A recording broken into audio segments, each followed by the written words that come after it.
बिस्मिल्लाहिर्रहमानिर्रहीम। नाज़रीन अस्सलाम वालेकुम। हम आपके मेज़बान साहब शाकिर वफाकी दारुल हुकूमत इस्लामाबाद से कुछ ताज़ा तरीन ख़बरें हैं। ख़बरों का ताल्लुक़ पाकिस्तान की कौमी सियासत से है और मेमो इम्पोर्टेड हुकूमत का जो इल्ज़ाम और जो ट्रेंड चल रहा है, इससे जान छुड़वाने की हर मुमकिन कोशिश की जा रही है, लेकिन ये मसला हल नहीं हो पा रहा।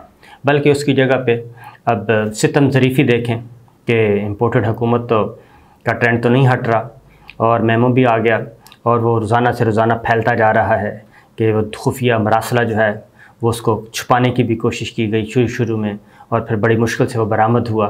वो किस ब्रीफ केस में रखा हुआ था, कैसे निकला, क्यों उसको बंद कर दिया गया था, ये सारी बातें इस वक्त पाकिस्तान की सियासत पर छाई हुई हैं और सब लोग ये सोच रहे हैं कि आखिर उस खुफिया मरासले में ऐसा कौन सा धमाका खेज़ मवाद है या ऐसी कौन सी वो टाइम डिवाइस लगी हुई है कि अगर उसको छेड़ा तो वो फट जाएगा और उससे कोई बड़ी कैजुअलिटी हो सकती है।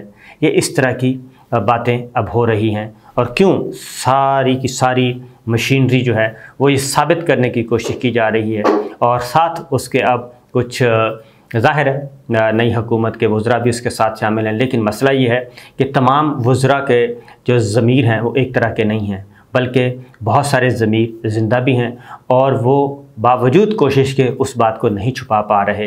अब ये दानिस्ता किया जा रहा है या ना दानिस्तगी में किया जा रहा है। मुझे लगता ये है कि मौजूदा हुकूमत भी ये चाहती है और उनके साथ जुड़े हुए कुछ हमारे दानिश्वर और मीडिया हाउसेस वो भी ये चाहते हैं कि ये मसला ज़िंदा रहे और इस मसले को ख़त्म नहीं होना चाहिए, क्योंकि इससे उनके बकौल हम तो आराम से, हमारी तरफ कोई तवज्जो नहीं आएगी, हम तो इक़्तिदार के मज़े लूट रहे हैं, अपने सारे काम सीधे कर रहे हैं, नाम ECL से निकल रहे हैं और प्रोसिक्यूशन जो हो रही है उसको कमज़ोर किया जा रहा है, मैनेजमेंट हो रही है और हुदैबिया की तरह बाकी सारा रिकॉर्ड भी आगे पीछे करके पोस्टिंग ट्रांसफ़र्स करवा के नैब में FIA में ये सारे मामले हम खामोशी से हल कर लेंगे और इस दौरान सारे का सारा जो मलबा है वो सारे का सारा हमारी इस्टेब्लिशमेंट पे रहेगा और नामालूम लोगों पे रहेगा, अनजाने लोगों में रहेगा और इसलिए इसको ख़त्म नहीं होना चाहिए।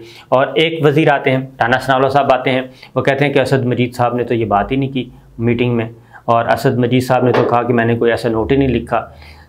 एहसन इकबाल साहब कहते हैं कि नहीं वो सब कुछ मौजूद है। वज़ीर ख़ारजा हिना रब्बानी खर कहती हैं वो मौजूद है, सब कुछ मौजूद है और मरासले की तस्दीक कर दी है। इवन दफ्तर ख़ारजा पे भी दबाव डाला गया कि वो इस तरह का कोई डाल दें, इस तरह का कोई स्टेटमेंट इशू करें कि जिससे ये साबित हो कि जो ख़बरें चल रही हैं कि असद मजीद साहब ने इनकार कर दिया अपनी स्टेटमेंट, अपना बयान बदलने से और मरासले के साथ वो खड़े हो गए, उसकी किसी भी तरीके से नफ़ी हो जाए। लेकिन दफ्तर ख़ारजा ने जो स्टेटमेंट इशू किया उसमें भी उन्होंने ये चीज़ रिकॉर्ड पे ले आए कि असद मजीद साहब ने, जो कि पाकिस्तान के सफ़ीर थे उस वक्त, जिनको बुला के ये धमकियां दी गईं, उन्होंने मरासले के मंदरजात, मरासले का बैकग्राउंड वो सारे का सारा ब्रीफ़ किया कौमी सलामती कमेटी को। और अगर असद मजीद साहब पहले वाली कमेटी को, जिसके वज़ीर-ए-आज़म इमरान ख़ान थे, अगर उनको ब्रीफ़ करते तो ये कहते कि जनाब असद मजीद साहब पे दबाव डाल के ये बयान लिया गया है। बल्कि ये अच्छा हुआ कि नई कमेटी आई और नई कमेटी ने उनको बुलाया और उससे पहले जिस तरीके से उनको धमकियां दी गईं वो सारी रिकॉर्ड पर हैं, वो ढकी छुपी नहीं है, वो रिकॉर्ड पर हैं। और ये कहा गया कि असद मजीद को गायब कर दिया गया, असद मजीद को पाकिस्तान नहीं आने दिया गया, असद मजीद को बाहर से ट्रांसफ़र कर दिया गया, वो आजकल हैं किधर। तो उन्होंने जब आके बता दिया तो अब इसको मज़ीद कन्फ्यूजन पैदा करने की कोशिश की जा रही है। आधे वज़रा कह रहे हैं कि मरासला बिल्कुल हकीकत पर मबनी है और चंद एक वज़रा जो हैं जिनका मिलिट्री इस्टेब्लिशमेंट के साथ ताल्लुकात कभी भी सही नहीं रहे और आजकल बेहतर हैं, तो इसलिए वो कह रहे हैं कि नहीं, वो असद मजीद साहब ने ये बात नहीं की।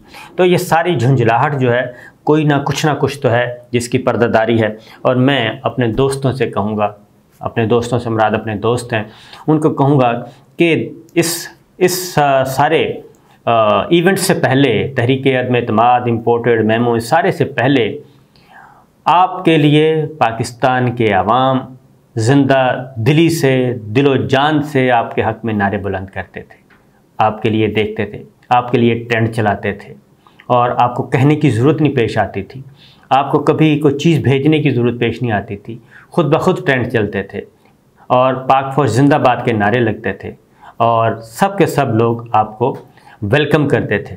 अब क्या वजह है कि अब ट्रेंड चलवाने पड़ रहे हैं, तो मेरा ख्याल है ट्वीट्स डिलीट करवानी पड़ती हैं, कभी डिलीट करवानी पड़ती हैं, कभी डिलीट करवानी पड़ती हैं।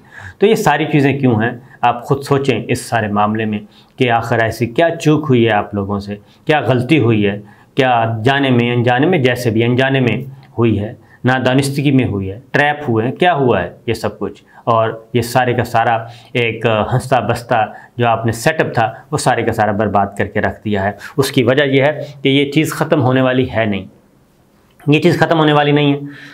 इस वक्त अगर लाखों करोड़ों लोग इलेक्ट्रॉनिक मीडिया, जिसको हम टेलीविज़न कहते हैं, अगर टेलीविज़न के सामने बैठे हैं तो इससे ज़्यादा लोग सोशल मीडिया पे एक्टिव हैं, डिजिटल मीडिया पे एक्टिव हैं।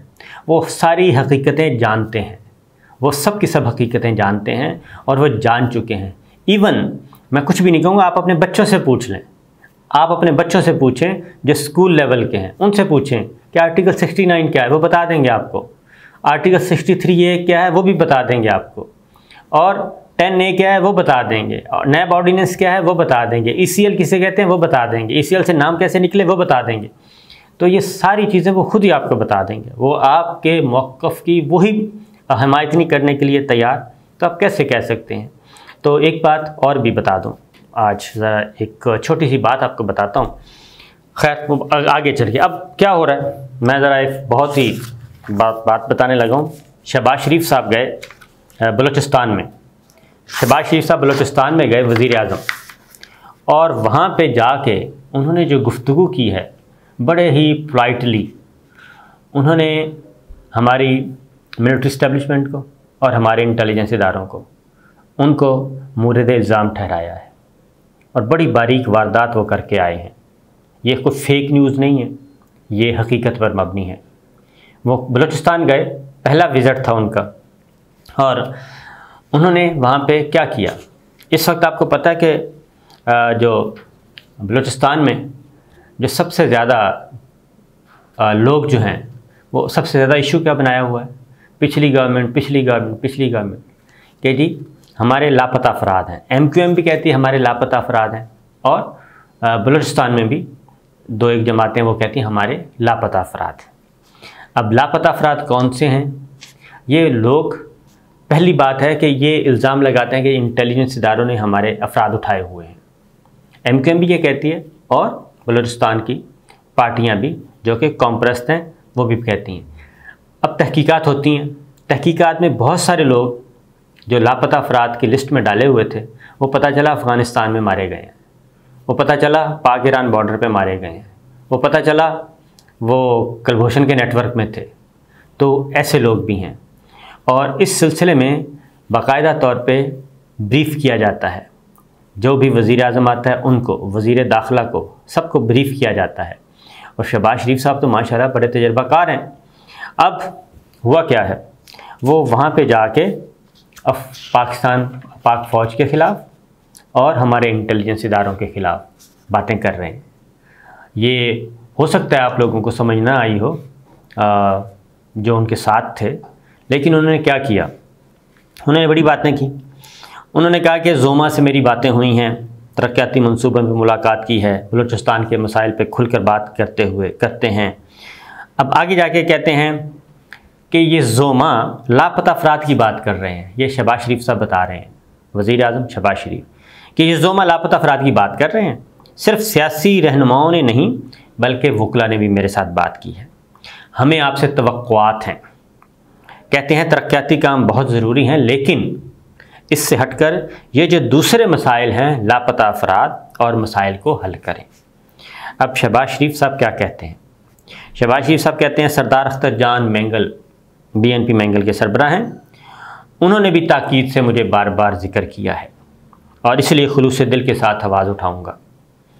और जो भी, अब अगली बात सुने, जो भी इस हवाले से लोग बाइख्तियार हैं, जो भी इस हवाले से बाइख्तियार लोग हैं और जिनकी ज़िम्मेदारी है, उनसे बात करेंगे। ये वज़ीर आज़म शहबाज शरीफ कह रहे हैं। अब ज़रा गौर से सुनिए कि इन्होंने अपने आप को बिल्कुल इनोसेंट करार दे दिया और यहाँ उन्होंने कहा कि जनाब ये मेरा मसला नहीं है, ये जो आपने जो मसाइल उठाए हैं ये मेरे इख्तियार में भी नहीं है, ये मेरा मसला भी नहीं है। वो कहते हैं, एक एक लफ्ज़ मैं आपको सुना रहा हूँ, इसमें कोई फोर्जरी नहीं हो रही। वज़ीर आज़म शहबाज शरीफ कहते हैं कि और मैं इसके लिए खुलूस दिल के साथ आवाज़ उठाऊंगा और जो भी इस हवाले से लोग बाइख्तियार हैं, यानी कि मिलिट्री इस्टेब्लिशमेंट और इंटेलिजेंस एजेंसीज़ और जिनकी ज़िम्मेदारी है लापता अफराद, ये बात ज़हन में रखिए, उनसे बात करेंगे। कायदे कानून और मेरिट के ऊपर ही बात करेंगे। अब यहाँ ये भी ठप्पा लगा रहे हैं कि ये सारा कुछ जो हो रहा है ये कायदे और कानून के मुताबिक नहीं हो रहा, ताकि ये मसला हल हो। शहबाज शरीफ साहब कहते हैं कि कायदे और कानून पे नहीं हो रहा, मसला हल हो, क्योंकि ये बात हम इंसाफ और कानून के मुताबिक हल नहीं कर पाते तो यहाँ फिर इस तरह की महरूमी और मायूसी मौजूद रहेगी। साथ ही तस्दीक भी कर रहे हैं कि हम ये मसाइल इंसाफ और कानून के मुताबिक हल नहीं कर पा रहे और मायूसी मौजूद रहेगी, बावजूद के दूध और शहरे की नहरें बहा दें। यानी कि सारे का सारा तरक्याती काम बलूचिस्तान में जो हुआ, जो सी पैक के तहत हुआ, जो गवादर आबाद हुआ, गवादर पोर्ट बना, उसको शहबाज शरीफ साहब वज़ीर आज़म ने सारे का सारा उन्होंने कहा इसका कोई फ़ायदा नहीं है, जो मर्ज़ी कर लें, असल मसला तो वो है जो कि फ़ौज और इंटेलिजेंस इदारों से मुताल्लिक है, मेरे मुताल्लिक नहीं है। अब ये इन्होंने फरमाया और कहते हैं कि मैं अपने बलोच और पश्तून भाइयों को यकीन दिलाता हूं कि इसके लिए आपके साथ कोशा रहूँगा। अपने आप को उन्होंने अलग कर लिया और इंसाफ की बुनियाद पर इस मसले को हल कराने की भरपूर कोशिश करूँगा। ये वो है एजेंडा, ये है वो इम्पोर्टेड एजेंडा कि पाकिस्तान की फ़ौज को, पाकिस्तान के इंटेलिजेंस इदारों को, ISI को, MI को दबा के रखना है। और यहाँ पे शहबाज शरीफ साहब वज़ीर आज़म ने ये बात साबित कर दी। अब कंपेयर करें, मैं अपनी मिलिट्री इस्टेब्लिशमेंट से, अपने ही दोस्तों से मुखातिब हूँ कि ज़रा सोचें, सरदार अख्तर मेंगल साहब तो इमरान खान साहब के इत्तेहादी थे और इमरान खान साहब को उन्होंने क्यों छोड़ा? अख्तर मेंगल साहब ने इसी मसले पे छोड़ा, और ये मसला किसका है? ये नेशनल सिक्योरिटी का मसला है।